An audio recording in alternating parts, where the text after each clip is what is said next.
Welcome back to the Franklin Factor podcast. It is me, Danielle Weiss, your co-host, and I am here today joined by the one and only Kirsten Riddle, who is one of our listing managers. So welcome, Kirsten. Thanks, Danielle. Yeah, I'm so excited to have you. Ditto. Are you nervous?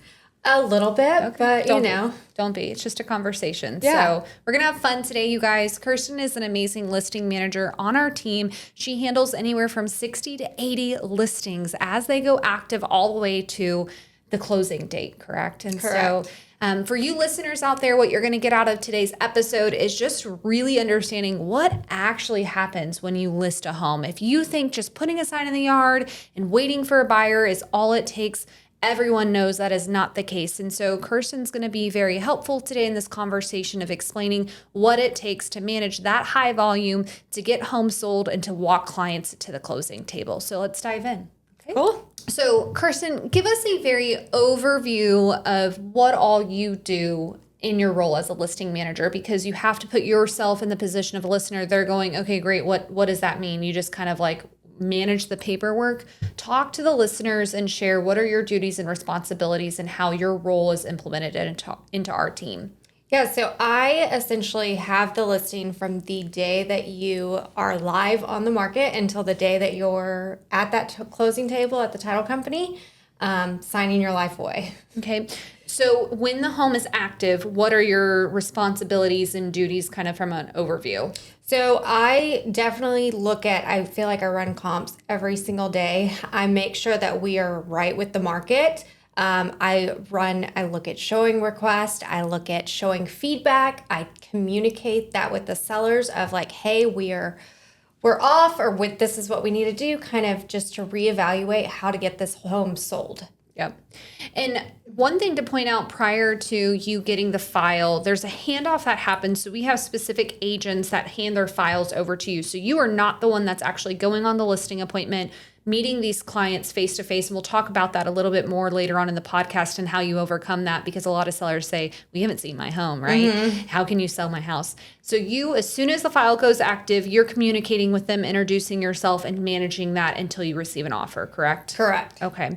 And then under contract. Even after offer. Okay. Under contract to close. Correct. Managing everything with the buyer's agents, the title company, paperwork, negotiations, repairs, all of that is encompassed under your role. Correct. Okay, I just wanted the listeners to kind of get a full view picture of when I say 60 to 80 files, you guys, we are talking about a highly effective multitasker here. And so we're going to get into some really good questions to hopefully add value to your time today while listening. So I guess first things first, let's talk about how quickly things go from calm to chaos for you in the morning. So when you start your day, what does that look like and how do you get things started? So I like to start it calm, obviously. Like in the morning, things are peaceful, hopefully. I enjoy my cup of coffee. And then, it gets very chaotic very quickly. And so I always try to start with my emails and like seeing what I have. And then I look at my task of what do I have to do today? What is critical? What needs to get done? What option periods are ending? What does this day entail for me? So I set myself up for success, or try to as best as I can, to start the day. So does that mean if I'm an agent and I'm hearing this, it sounds like you set aside a dedicated time block essentially of like, I'm not making phone calls and getting into conversation, because you really have to review what's come in overnight. What are the priorities that you need to? Because I think sometimes as agents, it's really easy to see that a seller called you or a client called you first thing in the morning, and that can derail you from an offer being presented or a negotiation that has to be completed by 5 o'clock, or updating a closing for information that's happening that same day. So what I'm hearing you say is you put all of that on pause and you figure out what your priorities are before you start taking action with calling people. Yeah, I literally I use my do not disturb feature on my phone. So smart. And I use it from 8 a.m. to 8:45, 8:30-ish. I really try to like focus. Okay, what is today hold? Okay. What am I up against? What are hurdles that we're going to have to come over? Before I let all the noise kind of come in, I focus on what's the most important. What do we have to achieve today before I walk out of this office? Okay, perfect. We obviously understand time blocking is a big part of how you're so great and manage things. I think automation is also a piece of that. So can you share with the listeners what you do differently in comparison to, there's a lot of people out there and agents that have maybe some team members that have been doing this for 20 years and, you know, they have their paper way of doing things, but what is the value that you've seen from automation and being in our CRM and creating the things that you've created to stay on top of it at your volume? Yeah. So, I mean, huge shout out, of course, to the Franklin team. I will, till the day I die, like represent, cheer on FUB and Follow Up Boss. It's our CRM that we use. And just some of the automations that they have, and the tasks that they let you build. It's very, obviously, if you're not a real estate agent, you don't know, but it's very real estate focused. So it allows me to really stay on top of it. I mean, like you said, when you're dealing with 60 to 80 files, you have to have, you can't go file to file on paper. You have to have some kind of technology behind the madness. And so using those automations, using task, using, okay, this is on my calendar, I have this today, I have to get this done, setting your option date, setting when that's ending, setting a reminder. I have a 2-day reminder on my options, like, hey, this is ending. Right. Has the buyer agent even done an inspection? Like, what are we doing here? Yeah. So really just having those systems in place help me do what I do every day. Something also that I think at this level, just so everyone understands, we also do have VA support in place that help Kirsten send marketing reports on a weekly basis to our clients that are reviewing HAR analysis, that are looking at Zillow views, all of those things that we know listings and sellers want to know. And so what we have done is we put processes in place for our listing managers for Kirsten to where the active sellers get a touch from her automatically on a weekly basis that have a full, beautiful brochure marketing report. And it looks like it's coming from Kirsten. And so I think that's a huge piece to allow you to, again, instead of diving into the chaos and doing little things that really aren't high dollar for your time, like feedback, we have templates for that. You've created so many text templates. We were texting last night. You're like, here's my text template because you told me to work smarter, not harder, but you have to do that. And so I think that's a huge stressor that I want to make sure listeners are listening to. If you're an agent and whether you do one listing or you do 100 listings, you need to have some sort of process. You need to have some sort of list. You need to have leverage where you can go to the next level. And so I think you do that very well. Yeah. So I want to talk about a little, like some fun stuff. One of the reasons why I was so excited to have you on, I was just sharing this with Rachel Allen on our team, who's on our leadership team. And Kirsten is very good at, you have a lot of challenging clients. I don't know if that's something that you attract or we just manage to give you all the challenging ones. And that's the reality of the business that we're in. We're in people business, right? And so you're going to have people that are on all like on each of the spectrum, right? Of like super laid back and very easy, very what some may call high maintenance, very I needed a lot of attention and hand holding through this. And so to be able to do that, I think you do a really great job at being direct, but really relating to sellers and being able to use analogies and like one-liners. And so throughout this podcast today, I'm sure people are going to hear things from you and be like, wow, I should say that and use that. And I know you have some examples of things that you say to help sellers and clients understand where we are coming from because we see this so much at a high volume. I believe sometimes just calling a seller and saying, hey, well, you need to reduce it's the price. Like they're not seeing it that way. Right. And so can you shed light on like your experience of how you have hard conversations or how you've learned to have really good hard conversations and how do you do that? Yeah, well, I mean, I think I've shared this with you before, but I have a past of medical, and so I worked in an emergency room for 4 years, and so in those times, you deal with people on literally their absolute worst day, right? Like nobody wants to go to the emergency room, nobody wants to be in the be hospital. sick, be in the hospital. Yeah. So I've definitely dealt with people that were sick and upset and hurt, and I think knowing, like removing yourself from the situation, not letting too many feelings get involved, but also just understanding, like putting yourself in their shoes. I have brought that into real estate because, again, just like going to the emergency room, selling a home or buying a home, this is most everyday Americans, this is your biggest investment that you're going to make. And so really just relating with them and saying, like, look, I'm a homeowner as well. I've sold a home before. Like, I understand exactly what you're going through, and kind of putting that, like taking off that real estate hat and really putting that people hat back on and saying, like, look, we have the same goal, right? I want your home to get sold. You want your home to get sold. I want you to get into your new home. And kind of, you know, reminding them, going back to what are we here for? What are we doing this for? I tell you all the time, I like to bring up, like, what are we moving for? Right? Most of it is, and there's the 5 Ds, right? There you go. Divorce, debt, diapers, diamonds, and downsizing. So that's like the 5 reasons people move. And here in Houston, we do a lot of like suburbs, Katy, Cypress, you know. So deal with a lot of families that are growing their families. And I always remind them, like, hey, we're moving to get that bigger backyard for Susie Joe. Like, let's remind ourselves why we're doing this, and going back to like the why behind it all. I love it.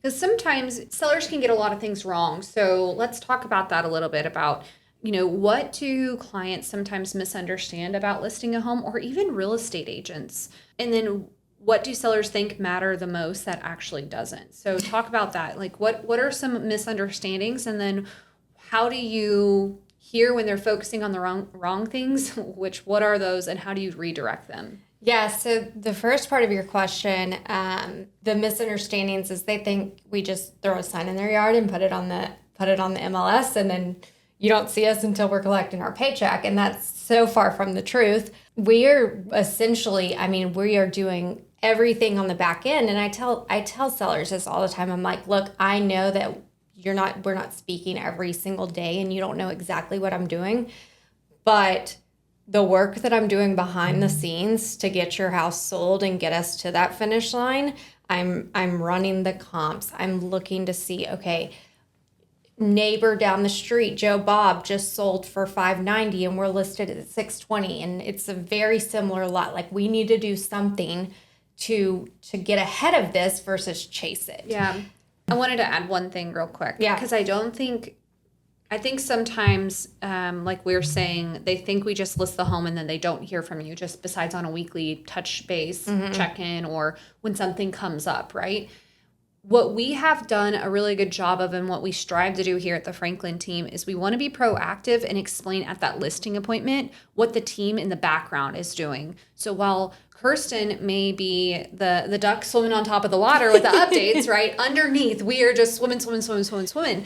And something that I don't know if sellers even, you would do a better job at this than me of like trying to explain this, but we have an inside sales team that we are qualifying leads. Like, it does nobody good if a buyer calls Kirsten and says, I want to go see this house, and that buyer can't afford that house, has no desire to actually move. They just saw it, they think it looks good, and they kind of are interested in the area. Like, no. So we do have a lot of value when it comes to the team, the marketing that we are able to do. Kirsten can reach out to us at any given time and say, hey, I need a pay-per-click ad on this. Can you run an ad and give me an update in 7 days? So Kirsten is more of like the QB who's kind of aligning all of the pieces as the listing is online. And we have all of our offensive linemen, our marketing team, our inside sales, our leadership team kind of directing and making the plays, and then feeding it back to the quarterback to make sure that we can move the listing forward. And so I think that is important, because people just 100%. Think like, well, you haven't given me an update. And it's like, yeah, because my analytics take some organic time to give you the feedback to the market, but you're also talking to these buyer's agents all the time. So you're talking to buyer's agents all the time, and you're getting real live feedback, because I think what you've described is sometimes these buyer agents will tell you more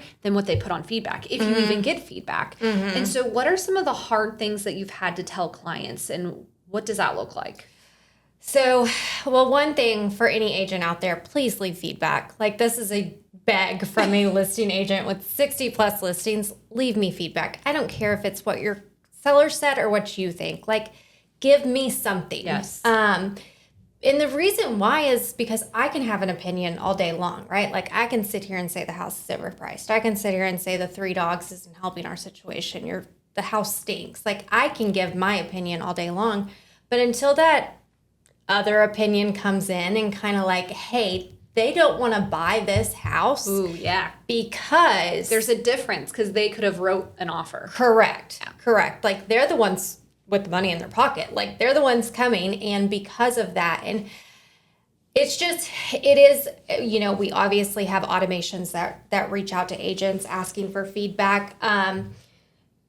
And we typically don't get it. So that is what I'm doing majority of the day. I'm chasing agents down, begging for, hey, you showed this house on Saturday from 1 to 2. What are your thoughts? Like, even if it's not what your client said or didn't say, what are your thoughts? And that's another thing that I tell clients all the time. I'm like, look, no feedback is sometimes the loudest feedback we need. Yeah. Write that down, you guys. No feedback is sometimes the loudest feedback that we need. Yeah, because I mean, and I tell again, here's my little, I go into my little like rule of thumb. Like, one of my rule of thumb is if we have 0 showings, we are way overpriced. If we have showings, but no offers, we're getting into, okay, the house itself, the current condition of this house doesn't align with the price that we're at. And sellers tell me all the time, well, why don't they just offer? Why don't they just offer? Well, because, Mr. Seller, when this buyer is going to bring you an offer for $40,000 less, what is that going to do to you? You're going to get insulted. And then you're not going to want to work together. Exactly. So take the no feedback as that's feedback enough. Listen to your agent on their recommendations of, hey, we may need to do a price reduction, and this is in your best interest. That's awesome. One thing that you mentioned, Kirsten, that I want to make sure that the listeners, something that she does really well asking for feedback is, and it's something I've started incorporating, is link the hard listing. Mm-hmm. So like, and maybe you're not a Houston local, so your MLS, the listing to the actual, because how many of these agents are going and showing your listing and then showing multiple others, or maybe it's a couple days later that you're still trying, link it so they have no excuse to click it and go, oh yeah, that house, that one, too small for my client. And they can at least simply give that text back to you. Yeah. And because I think a lot of those automated text messages are like, hey, Mr. Buyer agent, you showed 123 Main Street. What are your thoughts? It's like, he's going, which one is that? Yeah, exactly. I saw 17. Like, my clients didn't like any of them, so I don't have anything specific. So I don't have anything to say. But when you give the link and they can click it, they're like, oh yeah, that one with the green kitchen, we don't like that, mm-hmm. and they respond.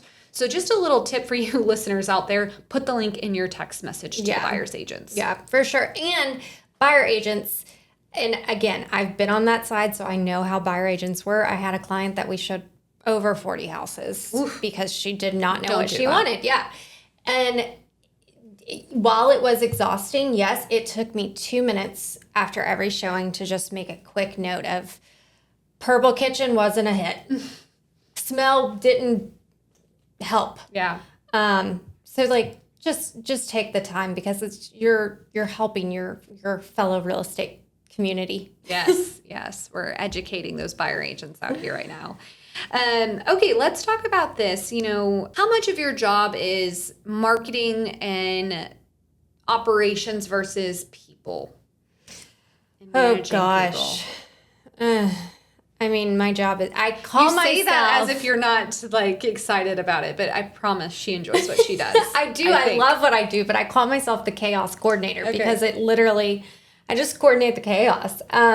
Thankfully, again, any agent that doesn't have this support, my heart goes out to you. But we have such an amazing team and back end, like you said. I mean, we're a football team. I'm just one player. And so we have so much support on the marketing side, on the back end side, on the inside sales agent side. Like, I thankfully get to take that hat off a little bit and let somebody else wear it and just provide me with the information that I need to be valuable to our client. As far as marketing goes, I thankfully don't have to do as much.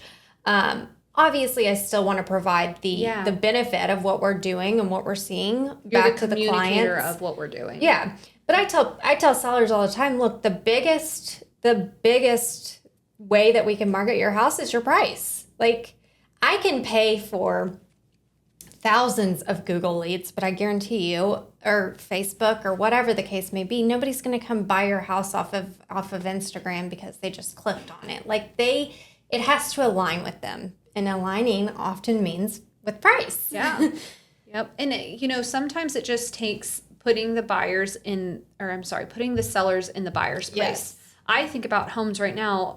If my husband and I went to go look and we fell in love with a home, but we were like, that's $100,000 overpriced. Or we feel, even though maybe it's not fact, if a buyer feels that something is overpriced, it immediately 70 to 75% of me goes, not going to happen. Right. Not a chance. Right. Maybe a slim 20% chance that we might write an offer, but it's overpriced. Well, and you're dealing with the same people right? Like, you're dealing with an average day shopper. If I go to Costco and I see something is regular priced, I'm like, I'm not going to buy it.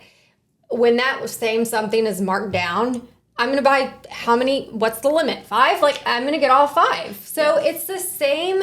You have to feel like you're getting a deal. And while I'm a big supporter in a win-win transaction, a seller can't be a loser and a buyer be a winner, or a seller can't be a winner and a buyer be a loser. Like, it has to be a win for both parties. And I'm a huge advocate of that. And I tell people all the time, mostly sellers, but put yourself in that buyer perspective. Yeah. You're buying a resale home. You're buying a home that's 10 years old. If they want a home warranty, let's not fight over a $450 home warranty. Like, it's a peace of mind for them for 1 year. What I don't think you're giving yourself the credit for that I want to make sure I highlight, Kirsten isn't telling the sellers this. She will frame it in such a way when I listen to your calls, because Follow Up Boss has everything recorded, and we can talk about that. I know you love that because you can go back and listen and reference. She's not being direct where she's just like, come on, sellers, let's not fight over $450. She asks questions like, do we want to lose this opportunity with this buyer in closing in 2 more weeks over $450? You guys tell me, what do y'all want to do?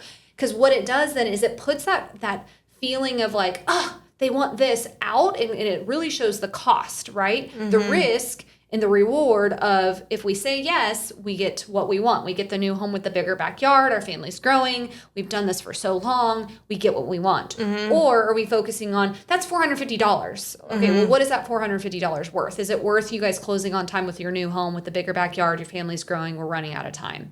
So Kirsten does do a lot of that in her calls, and they're phenomenal. And I really wanted you to talk a little bit more about like some of your one-liners, because I feel like right now in this market, if you're a listing agent or if you have the opportunity to do listings right now, you may see some hot pockets over the Houston greater area.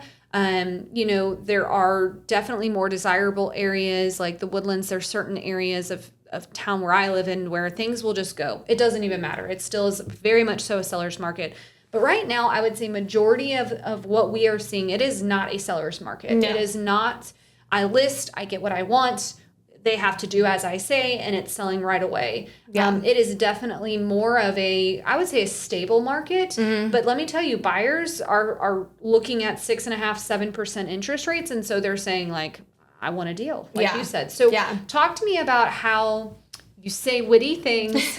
How can we help communicate that to the listeners of like how to approach sellers? One thing you mentioned, which I really love, you said this market's really stable. And I would definitely agree. Obviously, there's going to be some hot spots that you have a unicorn house and it goes, not everybody's house is a unicorn house. Let's set that right now. Let's make that clear. But one thing I heard the other day, and I thought, oh my gosh, that is so good, is an agent got on the phone and they were like, this market is just crazy. And I'm like, what does that show your clients? What does crazy sound like to you? Crazy sounds like you can't control it, right? And you're a real estate agent. This is your line. Like, how would I feel if my attorney came to me and said, no, this is too crazy. Like, I can't do, like, oh, great. We need a new attorney. What am I doing? Right? So I always tell people, I'm like, look, this market is challenging. I take the crazy and I take it out. That's smart. It is challenging. I'm not going to lie. Like, you do have to be a little strategic. You have to be a little flexible. You have to be a little understanding of what this market looks like, but you also have to educate your clients of, okay, look, this is what we're up against. It's not crazy, but it is a little challenging, but here's how we're going to get through Providing the solution. You're not coming and going like, solution. I don't know what we're going to do. This is so crazy. Because then they go, what the heck did I do hiring you? Yeah. That's so awesome. One of my favorite things, and I always tell people I have a P&P, and it's, okay, what are we doing? Price or patience? Because you're going to have to do one and you're not going to get both. So I always tell sellers, like, what is it? Price or patience? I have some sellers that are like, look, we don't have to sell. I'm like, okay, then you can get your price. I have some that are like, we have to close on our new home in 5 weeks. I'm like, then we have to fix the price. Well, I have a question for you. Let's say, because our team is set up differently, if you were a single agent, because a lot of agents may be listening and they're like, well, I control the price, so why are you taking on an priced home, right? Mm-hmm. And we rarely do that. So we're talking as this is the typical. It's not. We do have one-offs where the listing agent who goes on the appointment, maybe that was the only way to agree to get the listing. Maybe there is a chance. Maybe they've repeated history or repeated transactions with us or past clients. We're doing it as like, yes, we'll do this. Mm-hmm. But how do you manage that? Like, because it's not you that's going on the appointment. Right. And you have this partner that's saying yes to this price. Or talk about that handoff. Talk about that relationship with the listing agent or the seller. Or how do you come in and make that feel good for the seller? Because if I'm meeting with the Franklin team and I'm being told $500,000 for my house, yes, we can try it. It may be a little bit lower, but 500. And then I immediately come to you and a couple weeks in, you're like, price or patience. I'm going, okay, so talk to us about that. Yeah, so I will say, I mean, and again, how we're set up is a little bit different than your average real estate team, right?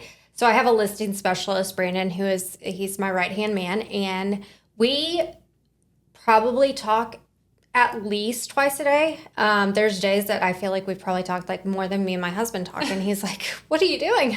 But he really does keep me in line of like, okay, look, I met with seller Sue and Joe. We listed higher. They are understanding, like they know we listed higher, but here's where we're going. Okay. And so I always go back to them and remind them like, hey, look, I know when you and Brandon first met, we discussed this price, and we've tried it. We've tested it. We've been on the market. Like the best way to test a price is to go on the market, go live and see what happens. And if we're not getting any showings, that's a telltale sign that our price is off. If we're getting showings but no offers, something's not aligned. Yeah. So I always say like we're testing the market. We're testing the number that you wanted. Now let me try it my way. Let me see if it's going to work better with the data that we have, the comps that we can provide, and just see what that looks like. And, I will say, just to make sure we are hitting all, it could be that the data is telling us to list at that price. Mm-hmm. And then 2 weeks in, any realtor would have said, yes, that house is going to sell for $500, and it doesn't happen. Yeah. Like at the end of the day, we cannot control the market. What we can do is be the experts in our field to redirect and say, we have to take action. Mm-hmm. And that's where your P&P comes in. Do you guys have the patience and the time to wait? Or do we need to look at the price and do the things we can do to make this happen? Yeah. Right? Yeah.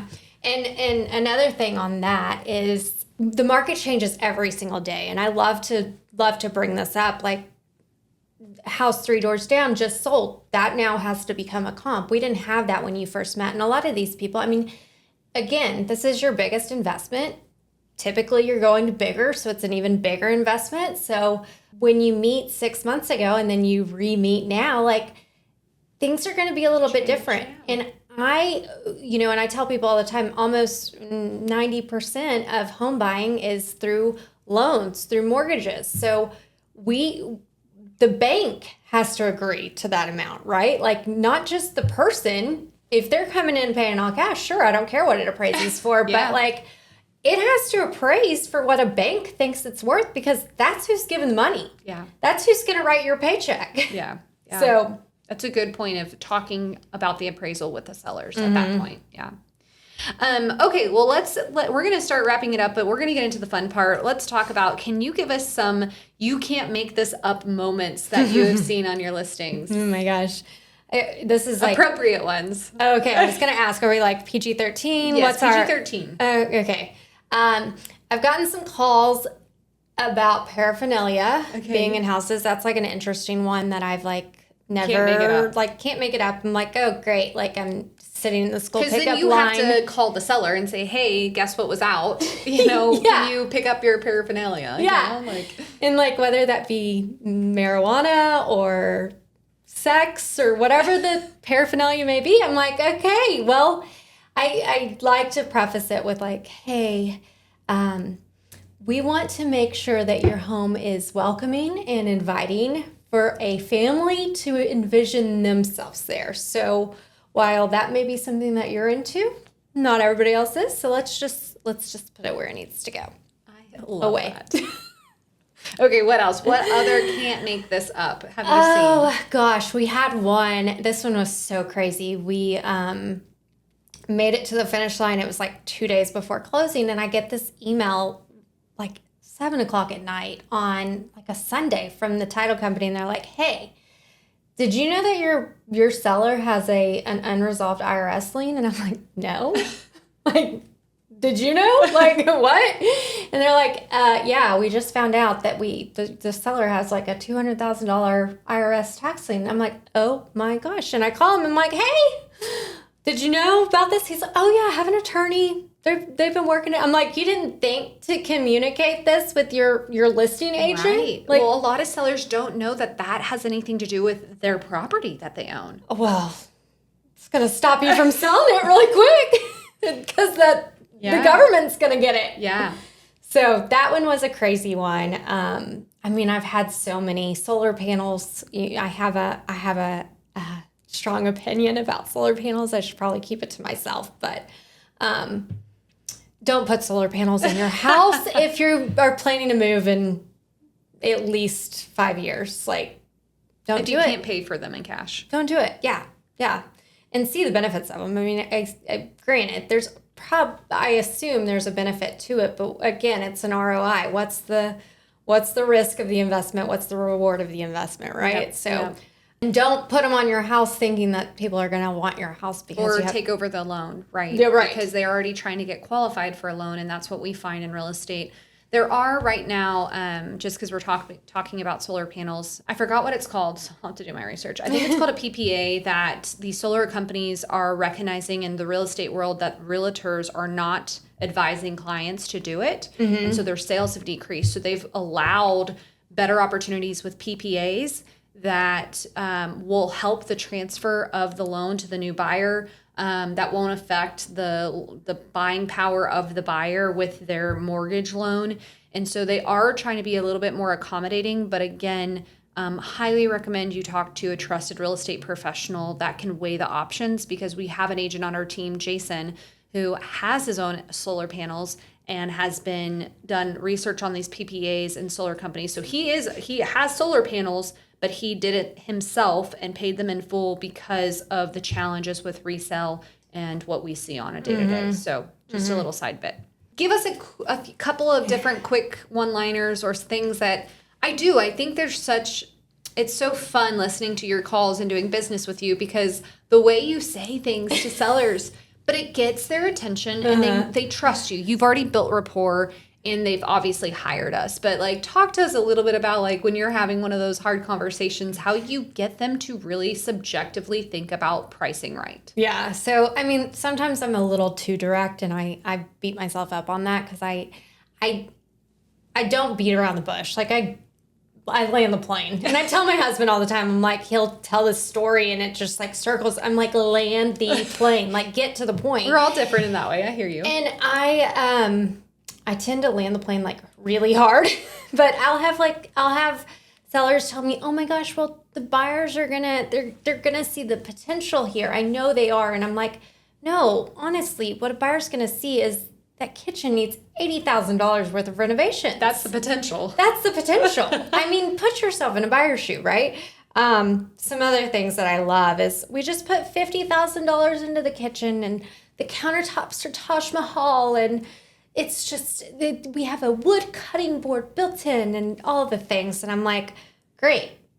An appraiser is not going to look at your receipt from your contractor to see what the renovations, how much your renovations were and what kind of material you use. Like, your Taj Mahal doesn't mean shit. Like, love ya, mean it, but like in a regularly priced, we're talking like under $1 million, I would totally agree. 100%. Now, when you get a high-end custom, 100%, we're talking about custom builds and different materials will totally make a difference. But I agree. I think I see sellers do this all the time. Don't overprice your home by your fixtures and what you're putting into the home, your countertops, if you're not in that market, right? So like, there is a market, there is what is your neighborhood worth? Like, don't become the most expensive house in the neighborhood because you were doing $1 million finishes in a $500,000 community. Yep. So that's one of my things. I always love we're just gonna wait for the spring. I'm like, oh, great. Like, the season isn't gonna fix our pricing issue. The season itself is not gonna help. Like, there's buyers in every season. It's good. So that's one I love. I love we're not in a rush, Kirsten. We're not in a rush. I'm like, then why are you calling me 4 times a week asking me why we don't have any offers? It tells a different story. So for listeners out there, I think that's really key. When sellers are saying one thing, but their actions are another, something's off. They may be saying, we have time. But when they're calling you, asking and nervous and stressed, there's something up. We are missing something. We need to ask more questions, because I think that is what I would capture from that. I'd say, hey, Kirsten, like, help me understand. You've insisted that you have plenty of time and that we will not touch price, but you consistently call me and ask what we can do, and I'm giving you the solution to the price to get the results you desire. So it's either one. So is it really you have a lot of time, or are you really stressed and we need to make something happen? Goes back to my P&P. Yeah. Price or patience. Yeah. Another one that I love is Kirsten, we have to find the right buyer. We have to find the right buyer. I'm like, what? A delusional one? Like, do you say that? No, I mean, not really. I'm like, well, let's go to the mental health ward and see if we can find one. Like, like we're not going to find it. And then the last thing, one thing I want to end on, if we can, is, and I love this one-liner. I say it frequently. I say it to myself. And I say it when we get the question of, are we doing open houses? Are we doing marketing? What are we doing? I'm like, okay, we can expose your house all day long. I can pay for Google ads. I can pay for Facebook leads. I can do all the things. Exposure will get us the attention, right? We can get all the attention that you want, whether it's good, bad, negative attention, whatever the case may be. But pricing is going to get the contract. So where we price it at, if we price it right, we don't even have to have this conversation in the first place, which is, my dream come true. Yeah, it's so good. And something that I want to speak to is we have got to be better communicators to clients, all of us, all real estate agents, that we do not get paid until they get to closing. And so we are on the same team as them. And I think sometimes when you're in a desperate situation as a seller, you guys become sometimes like enemy number one of like, it's easy to direct blame to you instead of the market, because it's hard to listen to, wow, my hopes and dreams of seeing my neighbor sell for what they did is not going to be the same for me. That doesn't feel good, right? And the opportunity and the dreams are bigger and better if I have more money in my pocket as a seller. So hearing that that's not the reality, it's a hard pill to swallow. Oh, for sure. But like you said, of just being direct with them and reminding them, hey, I want you to sell for more. Don't get me wrong, because we make more money. My commission's based off of that price. Right. So let's just always remind our clients that, because truly, if we're telling, I remember being on the listing side and sellers say, well, you just want me to cut my price so you sell it quick. Well, yeah, don't you want that? Because the quicker I sell it, the more money you're going to get. Yeah. I'm not suggesting that price always needs to be the first thing to look at, but after your analysis of, are we pricing right, are we not? What's the feedback? What's the number of showings? What's the activity online? it is majority of the time the number one thing that will get a home under contract. Yeah. So, okay, rapid fire, and then we're going to close out. Coffee or energy drinks? Coffee. Okay, showings or negotiations?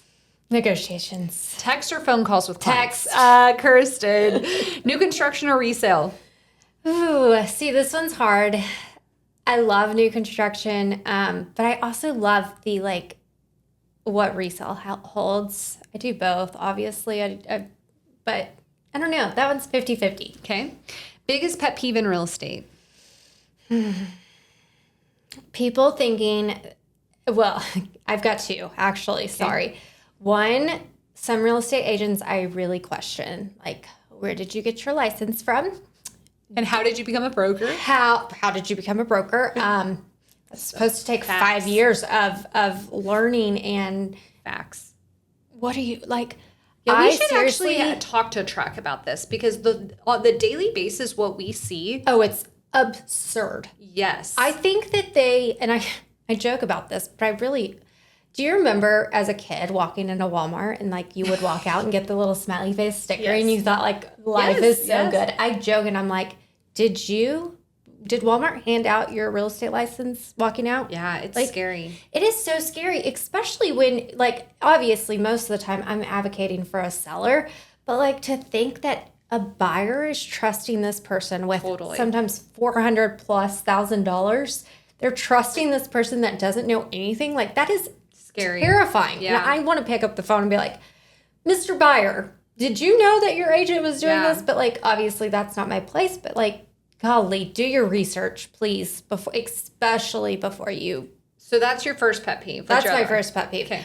My second pet peeve is people thinking like this is HGTV, like we selling sunset, you name it. Like it's just that's so far from the truth. While those things like obviously look pretty and make this career look amazing, And it happens all in an hour. Yeah, You know, yeah, like, right. One word to describe the market right now. Challenging. Okay. I love it. So in my last thing, I guess, is, if you could give one piece of advice to someone selling their home, what would it be?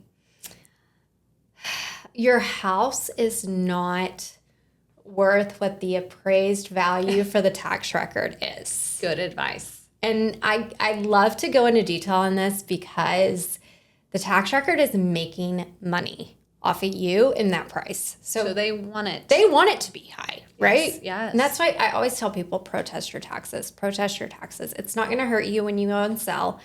But also the fact that I have sellers that are like older sellers and they think that like, I'm like, you've gone your whole life thinking that the value of your home is what the county is basing it off Yeah. of and what you're paying them. Yeah. Like, Yeah. don't get me wrong. I understand like why we need taxes and everything, but like, come on. Yeah. So good. Well, thank you for joining me today. Yeah. I loved having you. You're a dear friend and a great colleague and an awesome listing manager. And the sellers, whether they know it or not, are so lucky to have you. You really fight tooth and nail for them. You see it through all the way. And anyway, thank you. I think the listeners very much so probably took down a lot of notes and one-liners from you. So if you enjoyed the podcast today, please make sure you like, subscribe, and share this episode with your friends or other colleagues that are in the industry. Check out our show notes today. We have attached some just generic automations that Kirsten and I talked about, like a pre-active checklist, an active checklist for a listing manager, and then a contract to close checklist. Also, we can put some scripts together for you guys if you're interested, and we can put those in the show notes as well. Last but not least, if you have questions about how to manage your listings, or if you're looking for leverage and to grow your business, come check us out. We have an informational on a weekly basis that's free right here in Katy at our office. Don't worry, we don't like shout it from the rooftops that you're coming. Your broker won't know. Again, it's just a little opportunity for you to come see what our value is and how we can help you elevate your business. So thanks for listening, you guys. Take care.